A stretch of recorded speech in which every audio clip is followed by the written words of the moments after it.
નમસ્કાર વિદ્યાર્થી મિત્રો, હું છું હર્ષિલ અને આપ સૌનું સ્વાગત છે આપણી પોતાની યુટ્યુબ ચેનલ સ્ટડી માસ્ટર્સમાં. આજે આપણે ભણવાનું છે કાર્બનમાં બંધન અને સહસંયોજક બંધ વિશે આપણે થોડીક એવી માહિતી લેવાની છે જે ધોરણ 10 ની મોસ્ટ આઈએમપી ટોપિક કહેવામાં આવે છે. બરાબર છે.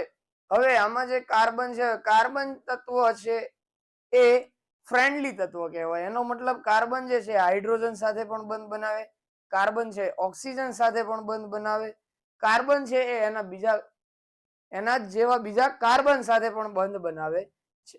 બરાબર. તો આપણે મસ્ત મજાના કાર્બન વિશે આજે આપણે ભણવાનું છે. અને સહસંયોજક બંધ એટલે કે ઇલેક્ટ્રોનની ભાગીદારી થાય ત્યારે જે બંધ બને છે તેને કહેવામાં આવે છે સહસંયોજક બંધ. બરાબર. તો આપણે પહેલા તો એ જાણવાનું છે કે ઇલેક્ટ્રોન કઈ રીતે ભાગીદારી કરે છે. બરાબર. તો મસ્ત મજાનો ટોપિક છે અને મસ્ત મજાનું ધોરણ છે, ધોરણ 10. બરાબર. ચાલો, કાર્બનમાં બંધન અને સહસંયોજક બંધ. તો જ્યારે કાર્બન બંધ બનાવે છે, બરાબર, તો કાર્બન જ્યારે બંધ બનાવે ત્યારે કાર્બન દ્વારા બનાવેલો બંધ એ આયનીય બંધ હોય છે, એના કરતા કેવો હોય છે? નબળો. પરિણામે આયનીય બંધ કરતા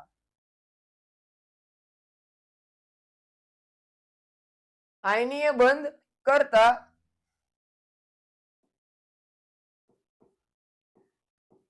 આયનીય બંધ કરતા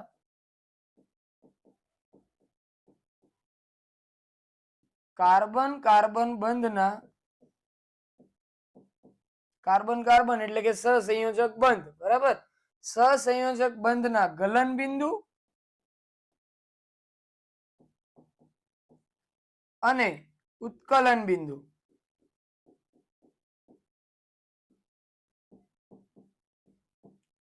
માં ઘણો તફાવત જોવા મળે છે. ઘણો તફાવત જોવા મળે છે. બરાબર. અહીંયા કેટલાક એક્ઝામ્પલ આપેલા છે. જો પહેલું એક્ઝામ્પલ છે એસિટિક એસિડ CH3COOH. એનું બંધારણ કંઈક આ રીતે હશે. જો આ પહેલો કાર્બન, એની સાથે 3 હાઇડ્રોજન આ રીતે જોડાયેલા છે. પછી આ બીજો કાર્બન છે, એની સાથે ઓક્સિજન ડબલ બોન્ડમાં OH. બરાબર. આ છે એસિટિક એસિડ નું સામાન્ય એવું બંધારણ. તો એસિટિક એસિડ નું ગલન બિંદુ કેટલું છે? 290 કેલ્વિનમાં આપેલા છે. બરાબર. અહીંયા જે આપણને વેલ્યુ આપેલી છે શેમાં આપેલી છે? કેલ્વિનમાં આપેલી છે. જો 290 273 કેલ્વિન તાપમાન થાય, 273 કેલ્વિન, બરાબર, ઇઝ ઇક્વલ ટુ 0 સેલ્સિયસ. 290 થાય એટલે લગભગ કેટલું થઈ જાય? 17, બરાબર, 87 ને 17 સેલ્સિયસ જેટલું તમારું તાપમાન થઈ જાય. પણ અહીંયા જો 391, બરાબર, જે શું છે? ઉત્કલન બિંદુ અને ગલન બિંદુ. બરાબર. ગલન બિંદુ અને ઉત્કલન બિંદુમાં જે આપણને તફાવત જોવા મળે છે એ અહીંયા આપેલા છે. બરાબર. પછી છે ક્લોરોફોર્મ. ક્લોરોફોર્મનું એક સામાન્ય બંધારણ આ રીતનું હોય છે. કાર્બન સાથે હાઇડ્રોજન અને પછી 3 ક્લોરીનના બંધ જોડાયેલા હોય છે. બરાબર. જેનું ગલન બિંદુ 209 અને ઉત્કલન બિંદુ 334 આપેલું છે. પછી છે ઇથેનોલ. બરાબર. ઇથેનોલ જ્યારે તમે ચેપ્ટર નંબર 4 ભણશો ને ત્યારે તમને ખબર પડશે કે હું ઇથેન પ્લસ ઓલ કેમ બોલ્યો. બરાબર છે. ચાલો, તો ઇથેનોલ નું જે સ્ટ્રક્ચર છે એ કંઈક આ રીતનું હોય છે. જરા ધ્યાન આપજો કે અહીંયા એક કાર્બન, એની ઉપર પાછા 3 હાઇડ્રોજન, અહીંયા બીજો કાર્બન, 2 હાઇડ્રોજન અને અહીંયા એક જોડાયેલો હોય છે OH બંધ. બરાબર. એનું ગલન બિંદુ આપેલું છે 156 અને ઉત્કલન બિંદુ છે 351 કેલ્વિન. પછી છે મિથેન. બરાબર. મિથેનમાં 4 બાજુ કોણ જોડાયેલું હોય છે? હાઇડ્રોજન. અને એનું ગલન બિંદુ 90 છે અને ઉત્કલન બિંદુ 111 કેલ્વિન આપેલા છે. બરાબર. એટલે કે આ જે છે ને, આ 156 અને 90, બરાબર, આને સેલ્સિયસ માપક્રમમાં માપવા જશો તો કેવા થઈ જશે? માઇનસમાં તમારા આન્સર આવશે. બરાબર. કારણ કે 273 કેલ્વિન બરાબર 0 સેલ્સિયસ હોય તો 156 વાળું માપવા જાઓ તો તમારો આન્સર શેમાં આવવાનો છે? માઇનસ કેલ્વિનમાં જ આવવાનો છે. બરાબર છે. હવે આપણે વાત કરવાની છે હાઇડ્રોજન માં સહસંયોજક બંધ. બરાબર, સહસંયોજક બંધ એટલે કે એવો બંધ કે જે ઇલેક્ટ્રોનની ભાગીદારી દ્વારા બને છે. ઇલેક્ટ્રોનની ભાગીદારી દ્વારા.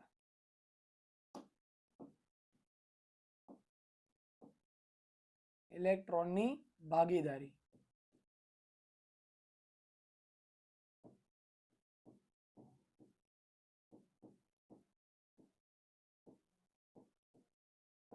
બરાબર, એનો મતલબ કે જો કોઈ પણ તત્વને હોય, હવે કેમિકલ જે રિએક્શન થાય છે, કોઈ પણ તત્વ હોય છે એ હંમેશા પોતાના સંસારમાં, પોતાના જીવનમાં સ્થાયી થવાનું વલણ ધરાવે છે. બરાબર, અને સ્થાયી થવા માટે જે KLMN બરાબર જે કક્ષા છે એમાં ઇલેક્ટ્રોન આ રીતે ભરાય છે. કઈ રીતે? તો કે ભાઈ 2 8 8 18 18 અને 32. બરાબર, તો આ જે છે એ કઈ કક્ષા માટે છે? કે આ L, આ M અને આ જે 32 32 પછી આવે એ શું છે? N માટે. બરાબર, તો આ રીતે જો ઇલેક્ટ્રોન ભરાતા હોય તો આપણે તેને શું કહી શકીએ?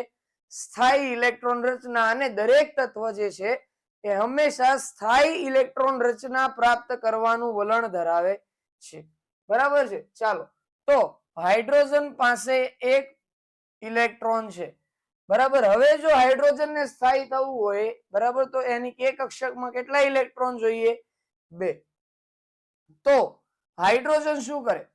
આ એક ઇલેક્ટ્રોન છે, એક ઇલેક્ટ્રોન મેળવે અને H માઇનસ બનાવે.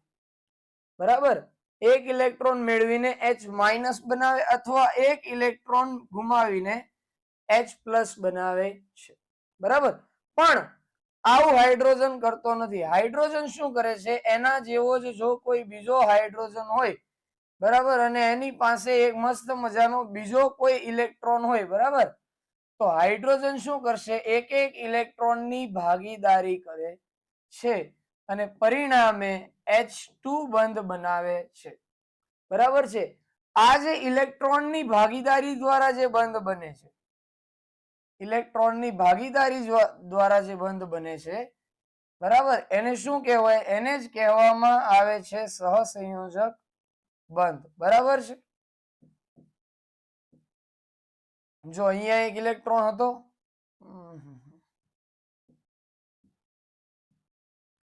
આ એક ઇલેક્ટ્રોન છે. બરાબર, કેમ આમ થાય? Okay, done. આ એક ઇલેક્ટ્રોન છે. હવે બીજો ઇલેક્ટ્રોન કયો છે?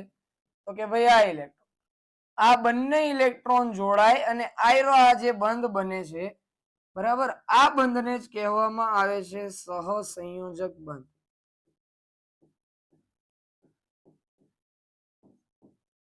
બરાબર, આ જે બંધ બને છે તેને શું કહેવામાં આવે છે? સહસંયોજક બંધ. અને આપણે એને વચ્ચે આવી રીતે દર્શાવીએ છીએ કે ભાઈ હાઇડ્રોજન હાઇડ્રોજન વચ્ચે એક બંધ છે. એક બંધમાં ઇલેક્ટ્રોન કેટલા છે? તો કે ભાઈ ઇલેક્ટ્રોન 2 છે. બરાબર, બંધ છે કેટલા? 1, પણ ઇલેક્ટ્રોન કેટલા છે? 2. અહીંયા લખી નાખું છું, બંધ 1 પણ ઇલેક્ટ્રોન કેટલા? 2. બરાબર, અને જ્યારે આપણે કંઈક ઇમ્પોર્ટન્ટ વસ્તુ હોય ત્યારે આ મસ્ત મજાનું બોક્સ મારવાનું અને બોક્સ મારીને બાજુમાં શું લખી નાખવાનું? યાદ રાખો. અને કે કરીને 1 2 ને 3 ટપકા. બરાબર, આ જે સક્રિયતા શ્રેણી છે, સક્રિયતા શ્રેણી નહીં, સોરી, સ્થાયી ઇલેક્ટ્રોન રચના માટેની જે કક્ષા છે, બરાબર, એ કક્ષામાં 2 જ ઇલેક્ટ્રોન ભરાય.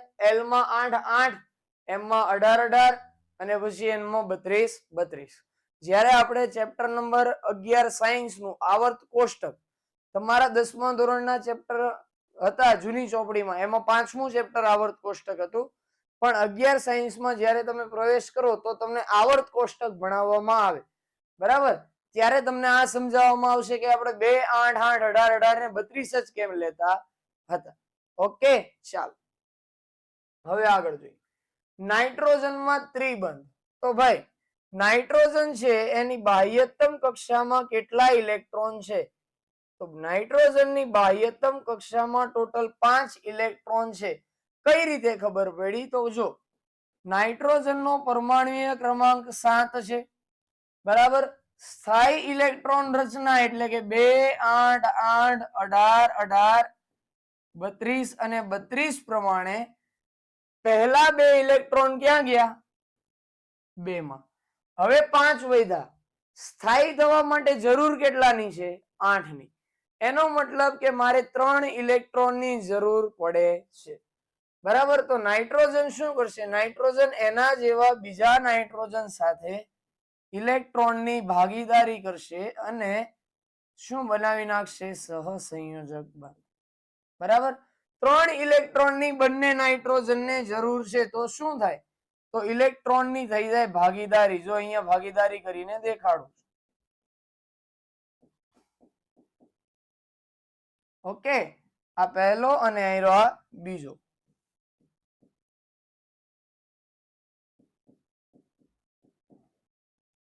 ઓકે, જો પહેલો બંધ આ રીતનો બનશે તમારો. ક્યાં ગયો? વ્હાઈટ. ઓકે, આ પહેલો, બરાબર, આ બીજો અને આ ત્રીજો. એટલે નાઇટ્રોજન ને મારે દર્શાવવું હોય તો હું આ રીતે દર્શાવી શકું છું. બરાબર. અહીંયા મારે મીંડા મીંડા લેવાના રહી ગયા હતા, એની જગ્યાએ મેં ચોકડી લઈ લીધી.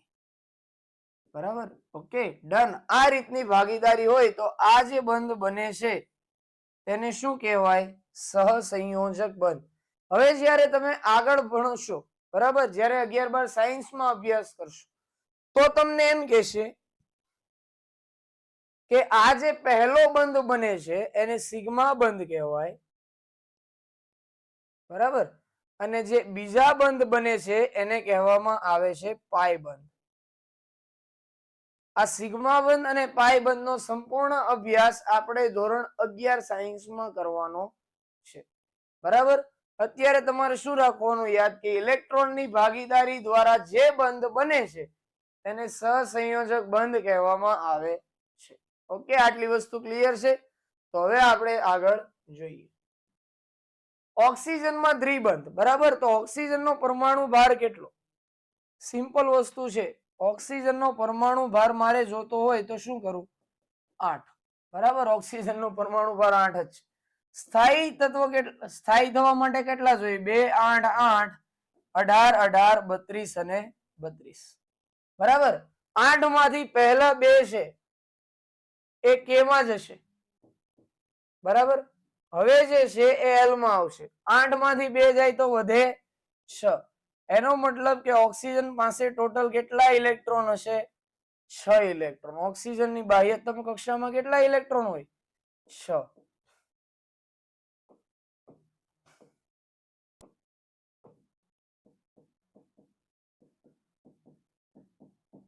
બરાબર છે. હવે ઓક્સિજન પણ શું કરે છે? ઇલેક્ટ્રોનની ભાગીદારી કરે અને પોતાની જે ઇલેક્ટ્રોન રચના છે એ સ્થાયી ઇલેક્ટ્રોન રચના જેવી પ્રાપ્ત કરશે. કઈ રીતે? તો જો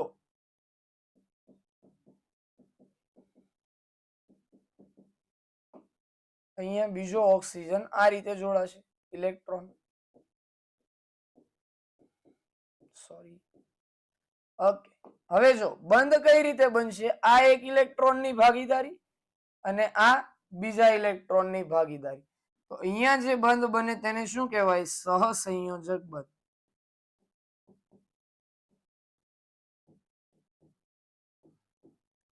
બરાબર. આ જે બંધ બન્યો તેને શું કહેવાય? સહસંયોજક બંધ. અને ઓક્સિજનને આ રીતે આપણે દર્શાવી શકીએ છીએ. બરાબર. આ જે બધી વસ્તુ છે ને સિમ્પલ વસ્તુ છે. હવે ઓક્સિજનની વાત આવી છે, બરાબર. તો આપણે તમે બધી જ વસ્તુમાં એવું કરી શકશો, પણ હવે આપણે જે વાત કરવાની છે તે વાત કરવાની છે કાર્બનની. બરાબર. આપણે પહેલા અહીંયા થોડીક એવી વાત કરી નાખીએ કાર્બનની. બરાબર. કે ભાઈ જે કાર્બન છે એ ફ્રેન્ડલી તત્વો કેમ કહેવામાં આવે છે? બરાબર. કે કાર્બનને ફ્રેન્ડલી તત્વ આપણે એટલા માટે કહીએ છીએ કે ભાઈ જો કાર્બનનો પરમાણુ ક્રમાંક કેટલો? કાર્બનનો પરમાણુ ક્રમાંક 6. કાર્બનનો પરમાણુ ક્રમાંક કેટલો? 6. બરાબર. સ્થાયી ઇલેક્ટ્રોન માટે કેટલા જોઈશે? તો કે ભાઈ પહેલામાં 2 8 8 18 18 અને 32 32. બરાબર. 6 માંથી બે ઇલેક્ટ્રોન છે એ કે માં જશે. બરાબર. 6 માંથી 2 શેમાં જાય? કે માં. હવે કાર્બન પાસે વધ્યા કેટલા? તો કે 4. તો જો બીજા માટે કેટલા જોઈશે? સ્થાયી થવા માટે 8 ઇલેક્ટ્રોનની જરૂર છે. સ્થાયી થવા માટે 8 ઇલેક્ટ્રોનની જરૂર છે અને કાર્બન પાસે 4 ઇલેક્ટ્રોન છે. તો કાર્બનને 4 ઇલેક્ટ્રોન મેળવવા પડે. બરાબર. અને બીજી કન્ડિશન એવી થાય કે કાર્બન જે છે એ 4 ઇલેક્ટ્રોન ગુમાવે. એટલે કાર્બન કંઈક આવું સંયોજન પણ બનાવી શકે અને કાર્બન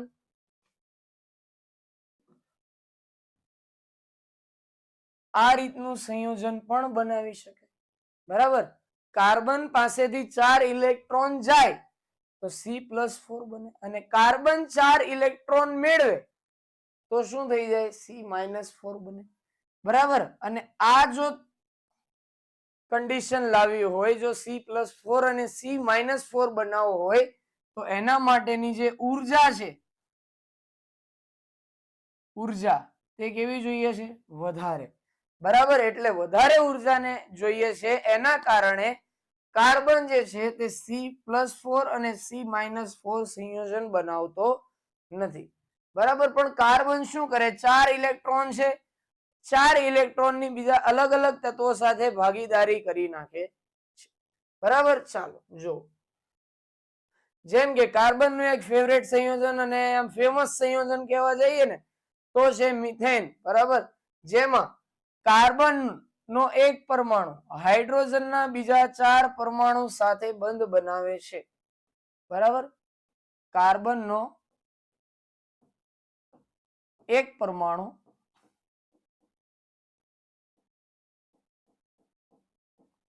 હાઇડ્રોજનના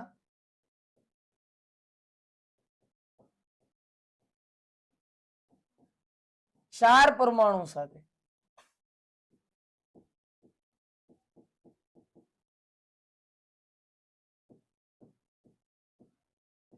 બંધ બનાવે. બરાબર. જો એનો મતલબ કે એક હાઇડ્રોજન જે છે એ આ રીતે જોડાયેલો હશે. હાઇડ્રોજન નો ઇલેક્ટ્રોન હું દર્શાવું છું, ઓકે, ક્રોસ તરીકે. બીજા હાઇડ્રોજન નો એક ઇલેક્ટ્રોન, આ ત્રીજા હાઇડ્રોજન નો એક ઇલેક્ટ્રોન અને ચોથા હાઇડ્રોજન નો એક ઇલેક્ટ્રોન. હવે અહીંયા એક બંધ બને, 2 ઇલેક્ટ્રોન છે એટલે અહીંયા એક બંધ બને, 2 ઇલેક્ટ્રોન છે એટલે અહીંયા પણ એક બંધ બને અને 2 ઇલેક્ટ્રોન છે એટલે આ રીતે કાર્બન 4 સહસંયોજક બંધ બનાવે છે. બરાબર.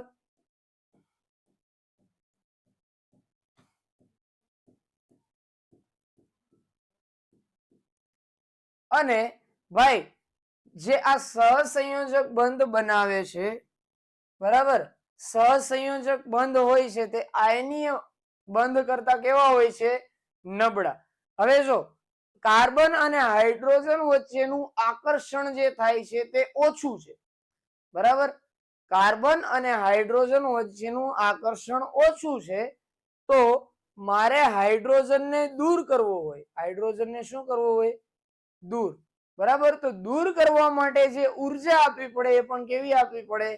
ઓછી આપવી પડે છે. બરાબર. પહેલા અહીંયા લખી નાખીએ તો કે ભાઈ સહસંયોજક બંધ કેટલા?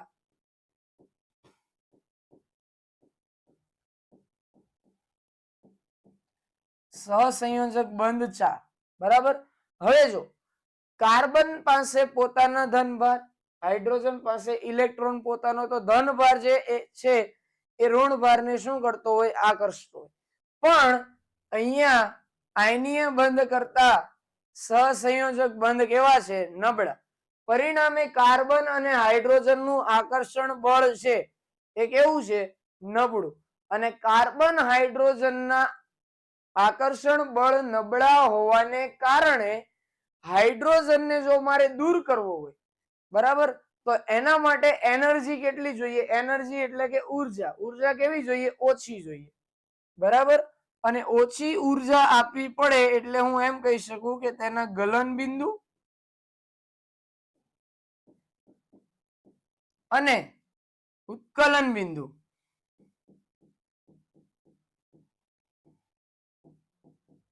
કેવા છે? નીચા. બરાબર. અને આ જે મિથેન સંયોજન છે એનો મુખ્ય ઉપયોગ થાય છે સીએનજી માં. ક્યાં થશે? સીએનજી માં.